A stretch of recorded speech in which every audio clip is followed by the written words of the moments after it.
Polynesia is a subregion of Oceania, made up of over 1,000 islands scattered over the central and southern Pacific Ocean. The indigenous people who inhabit the islands of Polynesia are termed Polynesians, and they share many similar traits including language, family, culture, and beliefs.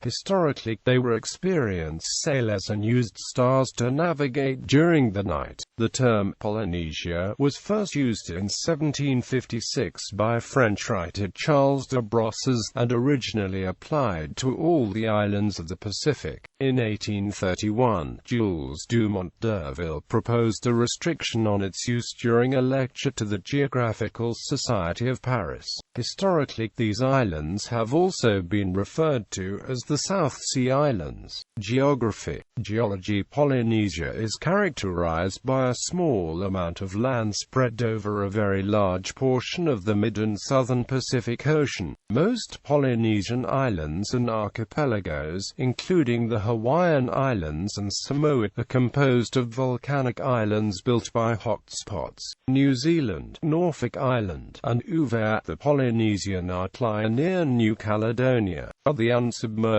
portions of the largely sunken continent of Zealandia. Zealandia is believed to have mostly sunk by 23 million years ago and resurfaced geologically recently due to a change in the movements of the Pacific Plate in relation to the Indo-Australian Plate, which served to uplift the New Zealand portion.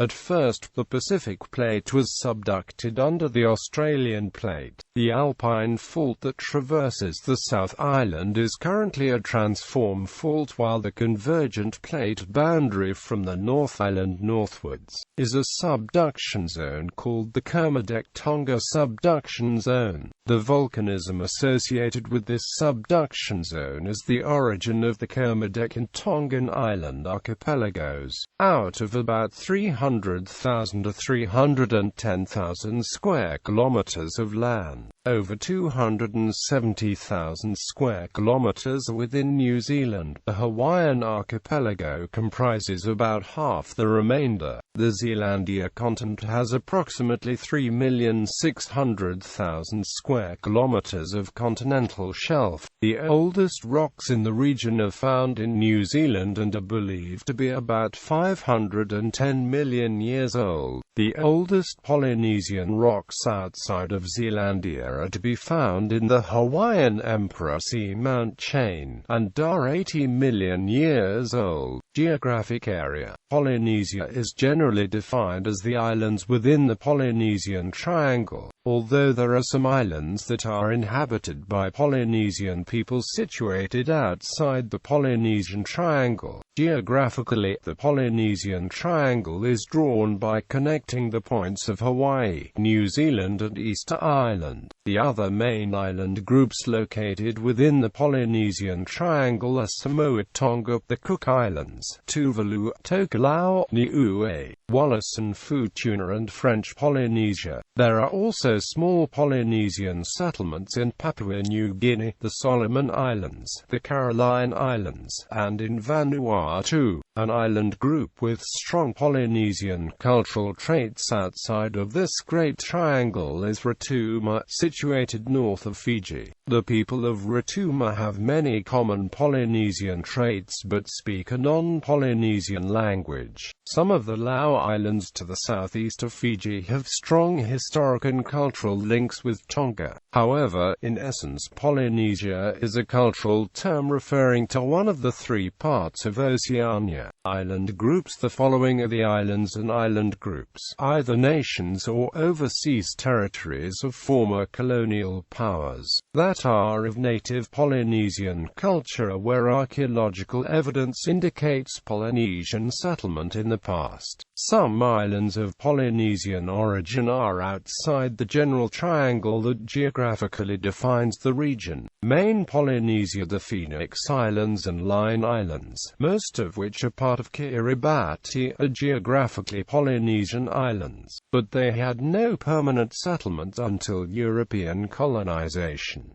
Polynesian outliers in Melanesia and Nuta, Bellona Island, EMA, Fiji, meal, Nugu Ria, Nuku Manu, Ontong Java, Pileni, Renal, Sikana, Taku, Tigobia, the United States minor outlying islands, in Micronesia Kapingamarangi, Nuku Oro, subantarctic islands Auckland Islands. History of the Polynesian people, origins and expansion. The Polynesian people are considered to be bilinguistic, archaeological and human genetic ancestry, a subset of the sea-migrating Austronesian people, and tracing Polynesian languages places their prehistoric origins in the Malay archipelago, and ultimately, in Taiwan.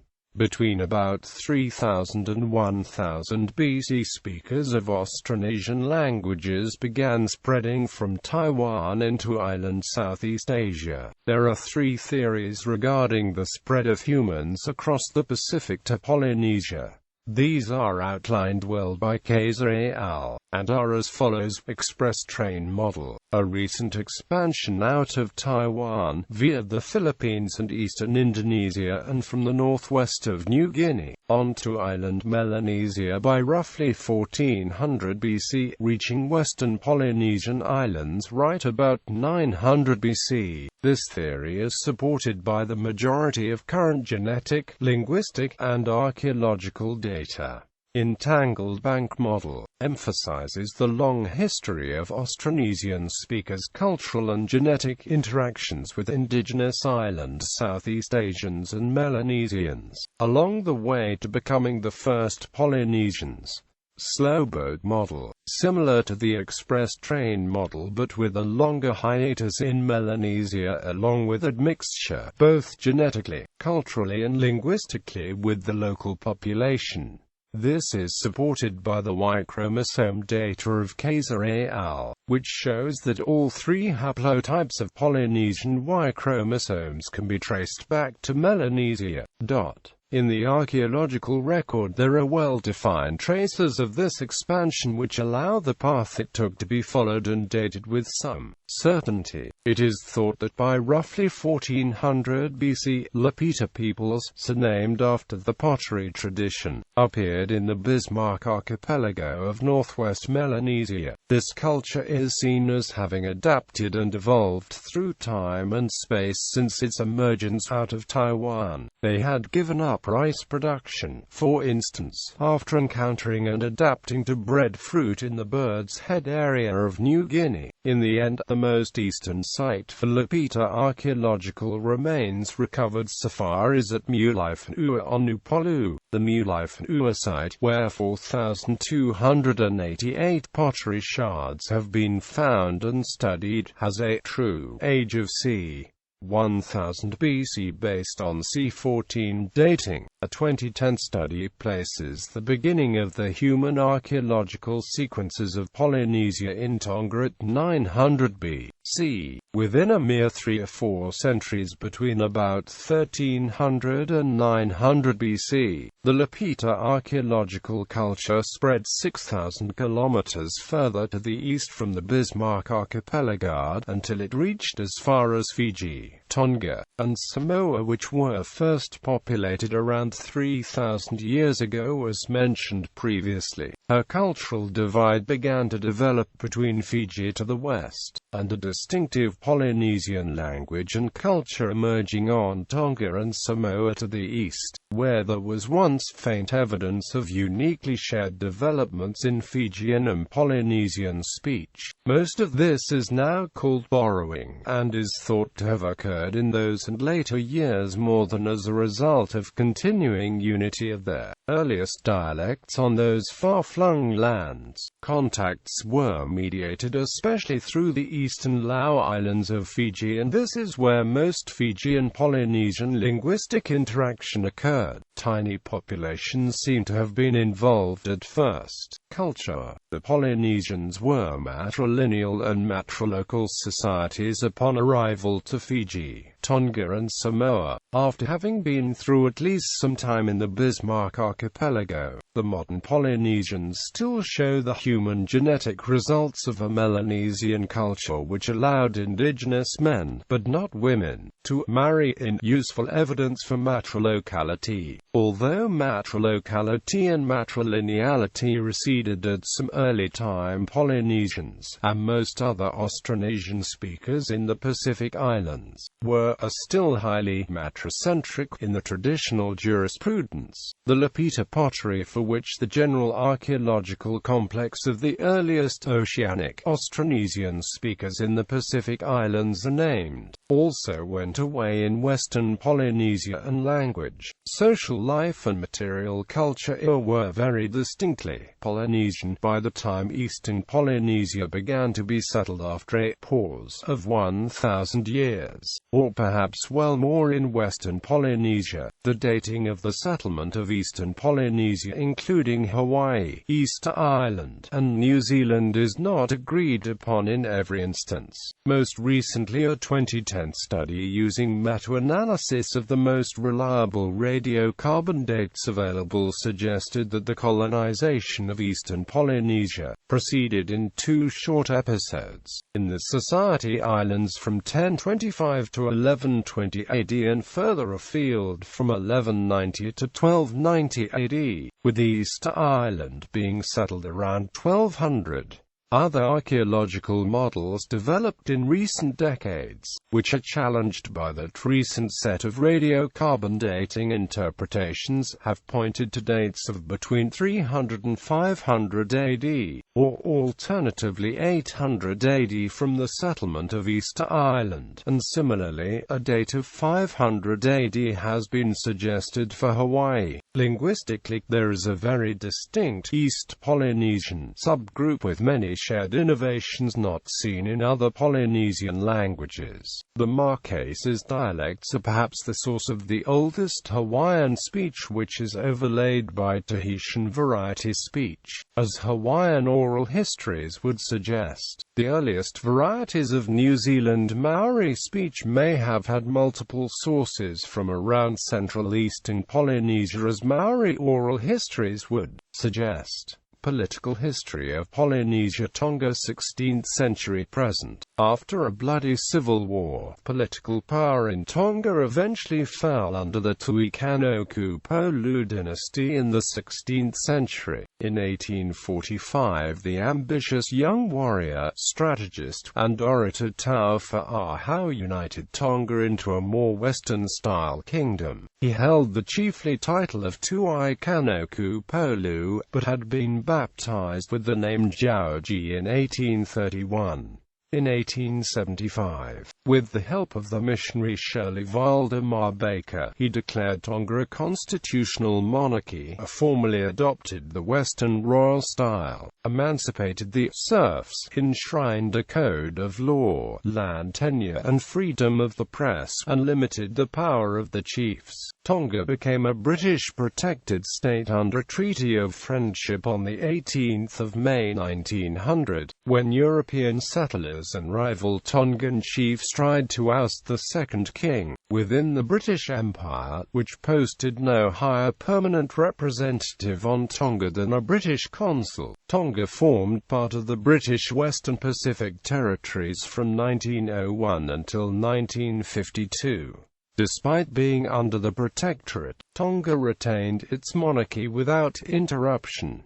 On June 4, 1970, the Kingdom of Tonga received independence from the British Protectorate. Samoa Malietoa present. Samoa remained under Malietoa chieftains until its east-west division by tripartite convention, subsequent annexation by the German Empire and the United States. The German-controlled western portion of Samoa was occupied by New Zealand in World War I, and administered by it under a Class C League of Nations mandate until receiving independence on January 1, 1962. The new independent state of Samoa was not a monarchy, though the Malietoa title holder remained very influential. It officially ended, however, with the death of Malietoa Tanumafilitu on May 11, 2007.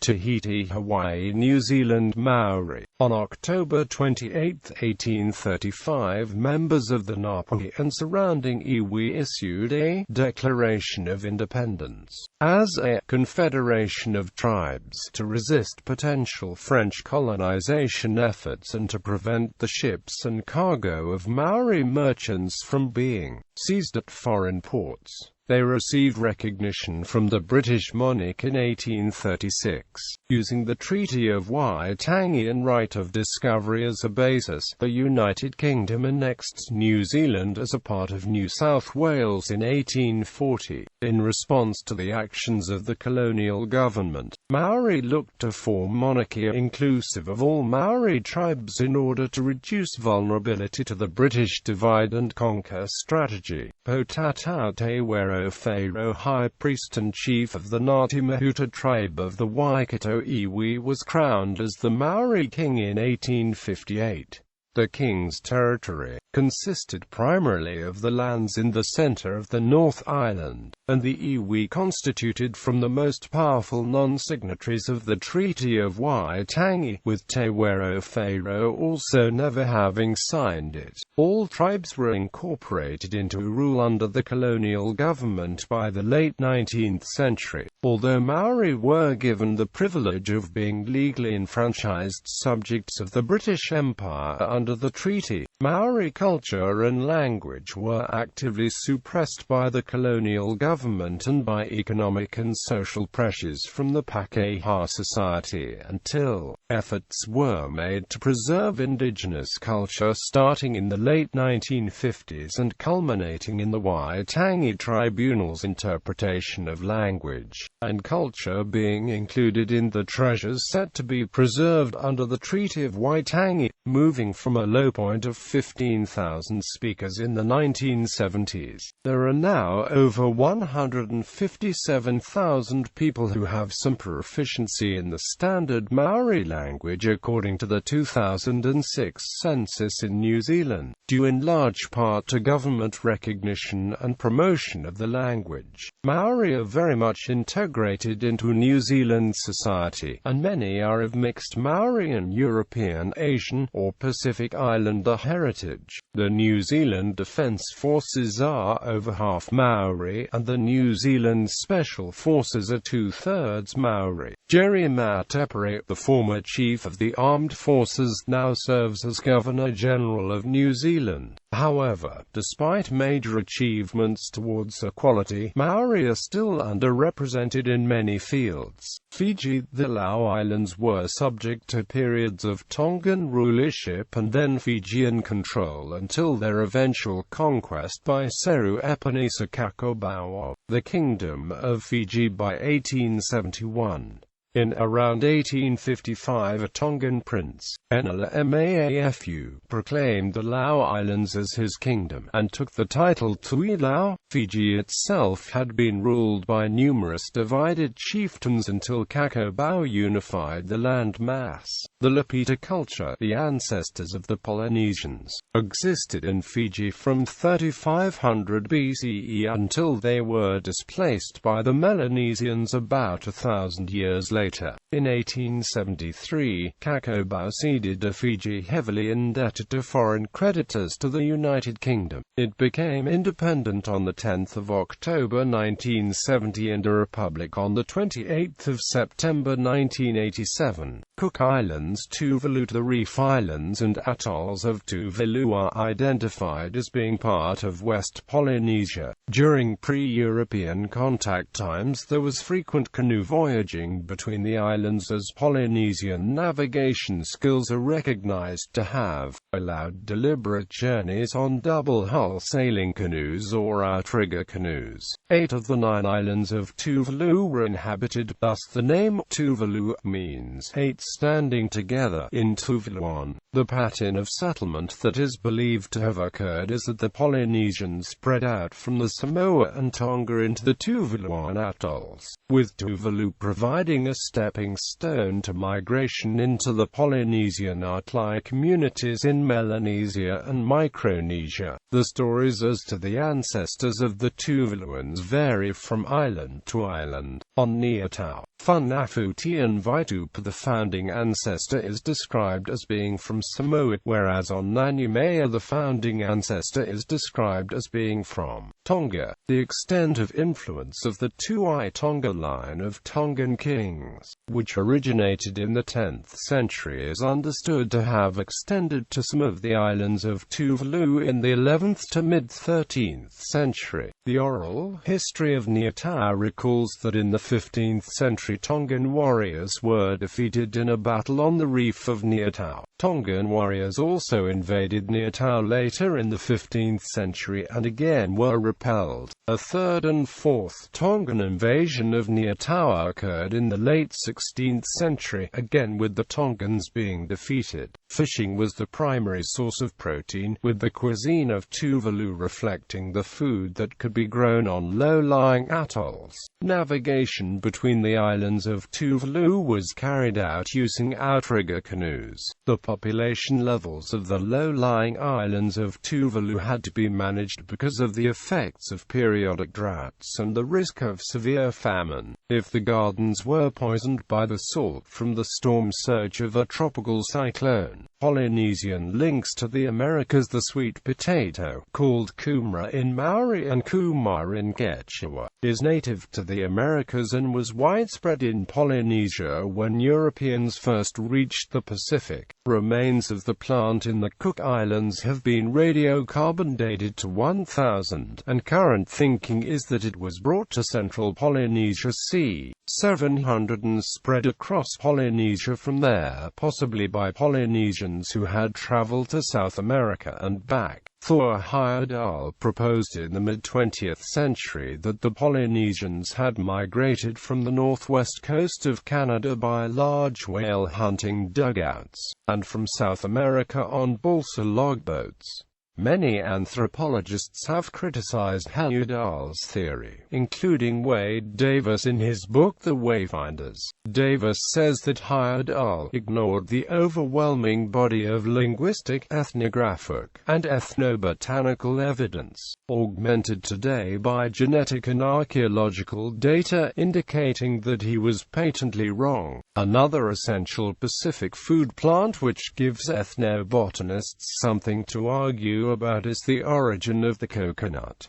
Coconut origins. Confusion about the name given to the coconut in the early days gave problems in tracing its origins, but it also leads to some conclusions. For instance, the language of the Caribbean tribes has no linguistic recording of an indigenous name. For the time of Columbus, the Portuguese name coconut has been used. The idea that the coconut was brought back to the Mediterranean from India by the troops of Alexander the Great around 300 BC can also now be discounted, although there may have been a description of a very similar palm by Cosmos of Alexandria in 545 AD, which is considerably later. Recent suggestions is that it may have reached the Ecuador coast from the Philippines about 250 BC. The earliest date for undisputed European knowledge of the coconut suggests that it arrived from India between 1000 AD, or at the absolute latest, 1280 AD. We now know that Vasco da Gama brought them to Europe from India in the mid-1500s, and we also know that he didn't find any growing along the west coast of Africa, which suggests a late arrival in the Atlantic Ocean. They are supposed to have been mentioned in 4th CBC Sanskrit writings and Hindu epics, and in later Tamil literature from the 1st to 4th CAD. But, while the palms were known in South India and Ceylon, Sri Lanka, they remained unknown in the north, where Alexander the Great made his first recorded contact. Following the mutiny on the Bounty in coconut-laden Tahiti, Captain William Bligh rowed west and up the east coast of Australia to Indonesia, but didn't find any signs of coconut despite this long coast being downwind and along a warm current from the Melanesian islands where coconut grew. profusely. The late historical arrival of the plant in Europe raises interesting questions, such as why valuable, easily transportable nut palm would not have found its way via the trade routes from India and Asia across to Egypt and the Levantine coast at any time from 1000 BC on. In medieval times, the nut later proved to be a popular cargo on sailing ships, and once established, palm cultivation proved successful across the Middle East and coastal Mediterranean as well as in the warmer parts of southern Europe.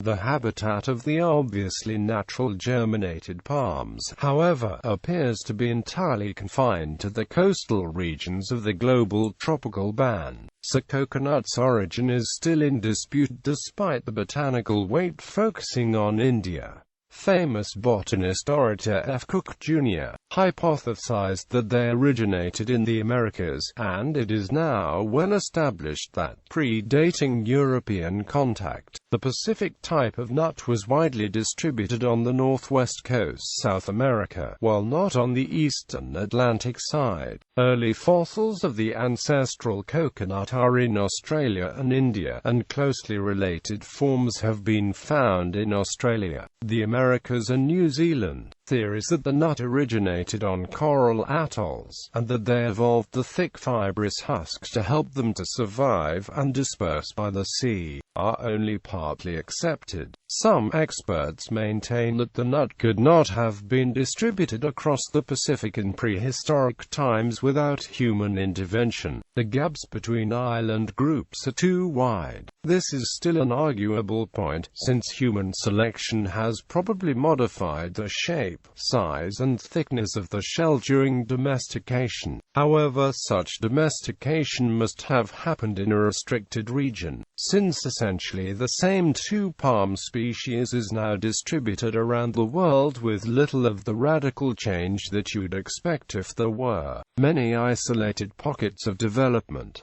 Islands create evolutionary conditions which actively promote the development of species diversity. The idea that the coconut is ideally suited for ocean dispersal is still arguable. Thor Heyerdahl of Kon-Tiki fame pointed out that the most vulnerable part of the nut, the soft eye, floats downwards. If flotation was the key achievement of the coconut's evolutionary value, you'd expect the eye to float above the waterline. Heyerdahl believes that the fibrous floating quire is an evolutionary adaptation to protect a heavy fluid-filled fragile nut from fragmenting when it drops from height onto stony ground, and points to a possible source in salty desert conditions along the Pacific coast of South America. The salt resistance and the liking for sandy soil, he believed, were also characteristics which provide a matched combination which gave the coconut with an evolutionary advantage for short distance sea hopping. They were then able to self-germinate wherever ocean salt spray limits the growth